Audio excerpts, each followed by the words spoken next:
आप सबका दिल से स्वागत है। आज का वीडियो अलग है। मुझे पता है मैं रोज़ mystery story, suspense story, actors की लाइफ स्टोरी लेकर आता हूँ, बट आज का वीडियो है रणवीर अलाहाबादिया पे। उसकी वो वीडियो क्लिप तो मैं बताऊँगा, बट उसके ऊपर क्या रिएक्शन आया है, आगे क्या क्या चीज़ें हुई है, वो हम देखेंगे। सबसे पहले आप ये रणवीर का वीडियो देखिए। What your parents have every day for the rest of your life? क्या हो गया रणवीर भाई को? Or would you join in once and stop it forever? Join in what the? भाई साहब ये सारे अपने पॉडकास्ट के रिजेक्टेड क्वेश्चंस हैं। अब मेरे रिएक्शन के पहले हम अलग अलग लोगों के रिएक्शन देखते हैं। महाराष्ट्र के सीएम का रिएक्शन। देखिए, मुझे भी इसकी जानकारी मिली है। मैंने अभी तक उसको फर्स्ट हैंड देखा नहीं है, लेकिन बहुत भद्दे तरीके से कुछ चीज़ों को कहा गया है, प्रेजेंट किया गया है, ऐसा मुझे भी पता चला है, जो बिल्कुल गलत है।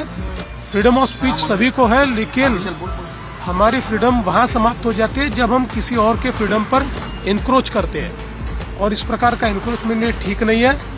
मुझे ऐसा लगता है कि अभिव्यक्ति इसकी भी कोई मर्यादाएं है। हमारे समाज में हमने अश्लीलता के भी कुछ नियम तैयार किए हैं। अगर उनको कोई पार करता है तो ये बहुत गलत बात है। अगर ऐसी कोई बात होती है तो उसके ऊपर कार्रवाई होगी। बी प्राक मैं ना यार एक पॉडकास्ट में जाने वाला था अभी, जो Beer Biceps, and we cancel that. क्यों? क्योंकि आपको पता है कि वो कैसी पैथेटिक थिंकिंग है और कैसे शब्द यूज करे गए हैं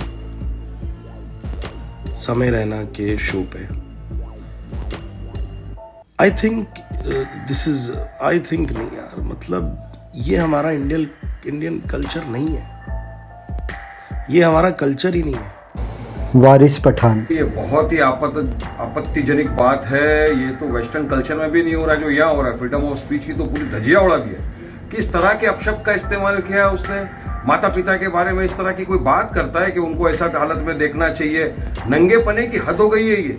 मैं तो चाहूंगा सरकार क्या करे, और मोदी जी ऐसे लोगों को गले लगा रहे हैं। ऐसे सड़क छाप 2 टके के इन्फ्लुएंसर को आप गले लगाओगे तो देश का माहौल बिगड़ेगा ही ना। आज युवा क्या सोच रहा है, घर के अंदर बच्चे छोटे छोटे देख रहे हैं सब चीजों को, क्या उनके जहन में बैठेगा। और इसको इतना ही फेमस होने का शौक है ना, तो इसको एफआईआर तो हो गया, लेकिन ऐसे लोगों को सड़क पे नंगा करके चप्पलों से मारना चाहिए। अब रणवीर अलाहाबादिया के चैनल का नाम क्या है? Beer Biceps. तो वो कैसे पढ़ा और भी बहुत कुछ बयान सुना तो देवेंद्र फडणवीस कह रहे हैं कि हम कार्रवाई करेंगे। जो हमने सुना है, अभी हमने सुना नहीं है, लेकिन जो दिखा है मुझे वो अभद्र है और बाकायदा भारतीय न्याय संहिता की धाराएं हैं जिसके तहत इस व्यक्ति को जेल भेजा जाना चाहिए। और वैसे तो सब कोई जानता है, लेकिन भूल गया होगा। बियर नाम क्यों पड़ा इस आदमी के चैनल का? लड़का है अभी शायद 28 इलाहाबाद का ही है। नहीं, रणवीर इलाहाबादिया लगाता जरूर है, लेकिन ये इलाहाबाद अब इसकी 2-3 जनरेशन पहले हो तो नहीं जानता हूँ। बम्बई रहता है, इसके माँ बाप भी मुंबई ही रहते हैं। मैं भी जब इलाहाबादिया नाम सुनाई दिया तो मैंने इलाहाबाद में पता किया, लेकिन वहाँ से कोई कनेक्शन सीधा नहीं है। हाँ, भी तो इलाहाबाद पे हो। जी, इसीलिए मैंने पता किया। मुझे जब लगा तो मैंने कहा पता करना है। तो बियर बाइसेप्स क्यों नाम था? क्योंकि इसने अपने चैनल पर वो शराब पीने के तरीके, बियर के बारे में बताता था, और बाइसेप्स यानी फिटनेस के बारे में बताता था, इसलिए इसके चैनल का नाम ये बियर बाइसेप्स है। फिर जाने कब वो ट्रांसफॉर्मेशन हो गया, कैसे हो गया, और इतना बड़ा हो गया कि देश के प्रधानमंत्री नरेंद्र मोदी उसको नेशनल क्रिएटर अवार्ड दे देते हैं। इतना बड़ा हो गया कि इसके सामने देश के मोदी सरकार की, पिछली जो मोदी सरकार थी, उसके सारे मंत्री बैठकर इंटरव्यू 24 के चुनाव में सारे मंत्री लाइनअप करके इंटरव्यू देते हैं। और इसका इतना दुस्साहस हो जाता है कि देश के प्रधानमंत्री से कहता है कि आपका भी पॉडकास्ट करना है। तो खैर प्रधानमंत्री ने उसको बड़े अंदाज से खारिज कर दिया। लेकिन सवाल यहाँ दूसरा है। सवाल ये है कि चंडीगढ़, गुरुग्राम, दिल्ली, मुंबई, हैदराबाद, बेंगलुरु, ऐसे जो ढेर, चेन्नई, ऐसे जो मेट्रोज हैं, उनमें इस तरह का एक इवेंट किया जाने लगा है जो स्टैंड अप कॉमेडी कहा जाता है, कॉमेडी शो कहा जाता है, और उसमें सिर्फ गंदी बातें। अब और एक रिएक्शन देखिए। चुके हैं सुनील जी, आप ही के डोमेन का होने का क्लेम करते हैं लोग कि हम भी कॉमेडी करते हैं। क्या सुनील पाल एक्सेप्ट करेंगे ऐसे पैनल को, या ऐसे पैनल में जाना जहां ये भद्दे कमेंट किए जाते हो या फिर ये गाली गलौज की जाती हो? तो इनको आर्टिस्ट और कॉमेडियन कहना बंद करें आप प्लीज। हाँ, ये इस लायक नहीं है कि किसी कला से इनको जोड़ा जाए, ठीक है? ये कलंकार है, कलाकार नहीं कलंकार है। हमारी जंजी जो बेचारी 17, 18, 19 साल के जो लड़के लड़कियां इनको देखे जाते हैं, इनकी लड़कियां भी और इनके लड़के भी ऐसा अभद्र शब्दों का इस्तेमाल करते हैं, गंदी गंदी लड़कियां भी बढ़ चढ़ के हिस्सा लेती हैं। लड़कियों ने कोई लिमिट नहीं छोड़ी है, कोई लिमिट नहीं छोड़ी। मतलब मैं समझता हूँ कि और ये सब तो ये इस टाइप के जो लोग हैं, इनको जो प्लेटफॉर्म जो अभी ये चाहते ही है कि ऐसी घटना की जाए जिसकी वजह से चर्चा का विषय बने, क्योंकि टैलेंट उनके पास में है नहीं, तो ये ऐसी ही बदमाशियां करके चाहते हैं कि लोग इनकी चर्चा करें। मनोज वाजपेयी का रिएक्शन। शॉर्ट वे में जो फेम आता है वो शॉर्ट वे में चला भी जाता है, मुझे लगता है। और जिसको जिस चीज़ में मज़ा आता है उसको वही करना चाहिए। और अश्लीलता ऐसा सब्जेक्ट है कि ऑब्वियसली इसमें वो बुरा है, ये तो कोई भी कहेगा, बट लोग हम इमैच्योर होते हैं तो ज़्यादा सीरियसली उनकी गलतियों को लेना भी नहीं चाहिए। मतलब देखिए क्या है, बिल्कुल सही कहा कि आजकल सफलता बहुत जल्दी मिलती है, लेकिन मज़ा इस बात में है कि हम सफलता को ज़्यादा देर तक अपने पास खींच के रखें ताकि बाद में हम उसको जो है उसका मज़ा ले पाएँ। इसलिए जो भी लोग सफल हो रहे हैं, यंग हैं, युवा हैं, हमेशा जो है माहौल को ज़रा देखें, समझें, बहुत ज़रूरी होता है। इसलिए मैं कहता हूँ ज़रा न्यूज़पेपर पढ़ो यार। Public reaction. Once upon a time he was a respected person when I watched his podcast of Sir Ronnie, but now he has vanished all the respect by just one statement, what he gained in entire life. Lesson for all of us: one single wrong action of ours can impact the negative mark on everything what we have done in our life.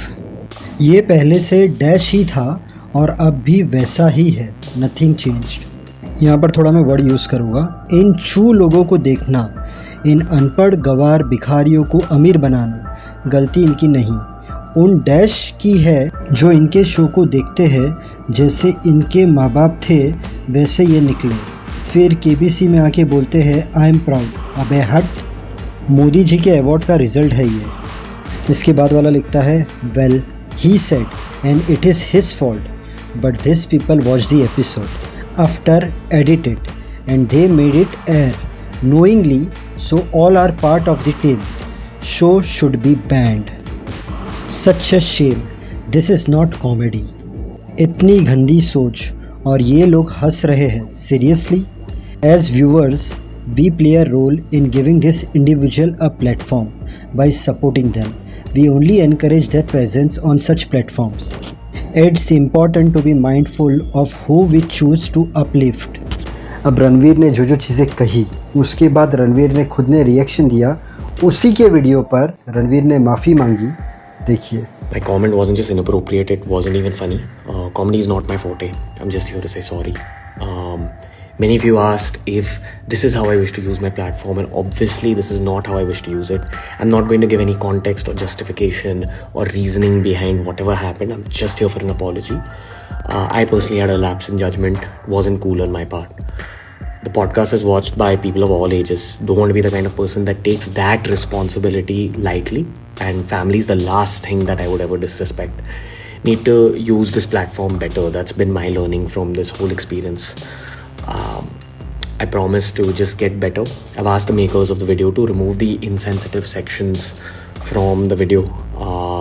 And all I can say in the end is, I'm sorry. I hope you can forgive me as a human being. Ranveer Allahbadia, Beer Biceps नाम से इसका channel है।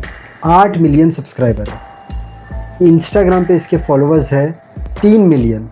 मतलब कितने लोग इसे देखते हैं। इवन इसके पॉडकास्ट जो बड़ी बड़ी हस्तियों के साथ रहते हैं, इवन एक्टर्स के साथ रहते हैं, वो मैं खुद भी देखता हूँ बहुत बार। सक्सेस मिलने के लिए कितना टाइम लगता है ये नहीं है, इससे हम पूरी दुनिया जीत सकते हैं और ज़ुबान से ही हम बर्बाद हो सकते हैं।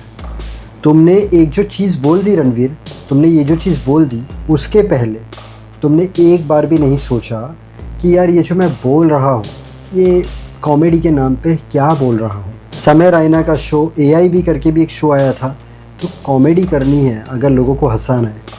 तारक मेहता का उल्टा चश्मा, सिचुएशनल कॉमेडी बनाकर आप लोगों को हंसा सकते हो, बट इतनी गंदी बात बोलकर लोगों को हंसाना गलत। आप शो पर जाते हो बिना सोचे आप इतनी गंदी बात बोल देते हो, उसका रिज़ल्ट ये आता है। ज़िंदगी में सक्सेस मिलना बहुत टफ है। सक्सेस मिलने के बाद उस सक्सेस को हैंडल करना उससे भी ज़्यादा मुश्किल है। सक्सेस मिलना एंड नहीं है, सक्सेस के बाद आपको सक्सेस को पकड़ के रखना पड़ता है। अब या तो इसके ऊपर बहुत बड़ी कार्रवाई होगी और लंबा चलेगा ये सीन, या फिर थोड़े टाइम के बाद ये चीज़ अपने आप शांत हो जाएगी। बट इन फ्यूचर अगर हम बोलते हैं आपको लेसन भी मिला, तो भी आपके दिमाग के अंदर ये जो चीज़ें आई बोलने के लिए, अब लोग अगर आपको देखेंगे तो आपको देखते वक्त लोगों के दिमाग के अंदर ये सब चीज़ें आएगी ना।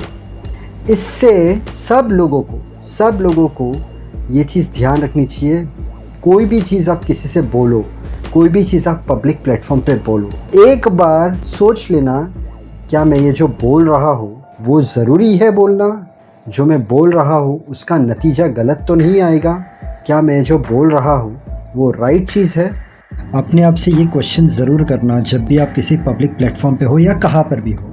लाइफ एक बार मिली है, अगर आप कोई चीज़ के लिए हार्डवर्क कर रहे हो और आपको कामयाबी मिल जाती है, अच्छे काम करो, अच्छी बातें करो, बोलने से पहले एक बार सोच लो, नेसेसरी ना हो तो मत बोलो। अपने आप को स्टडी करो, माँ बाप को खुश रखो, लोगों की मदद करो, प्रेयर्स टाइम टू टाइम करो, दिन में आधा घंटा अकेले बैठो, अपने आप से बातें करो आप कहाँ पर सही जा रहे हो और आपको क्या चीज़ चेंज करने की ज़रूरत। अननेसेसरी एक्सपेंस नहीं करना, मतलब अपने खर्चे पर ध्यान रखो। ये सब चीज़ अगर आप करते हो, आपकी लाइफ का ग्राफ ऊपर ही जाते जाएगा, आपको कामयाबी मिलेगी भी और आपके पास कामयाबी रहेगी भी। नॉर्मली मेरे चैनल पर ये मैंने थंबनेल डाला है, ये सब वीडियोस है, सच्ची कहानियाँ हैं, सस्पेंस मिस्ट्री कहानियाँ हैं। आप जाकर ये सब कहानियाँ देख सकते हो, आपको अच्छी लगेगी। वीडियो अच्छा लगा हो तो वीडियो को लाइक करना, चैनल को सब्सक्राइब करना। Thank you so much, God bless and wish you a very happy life.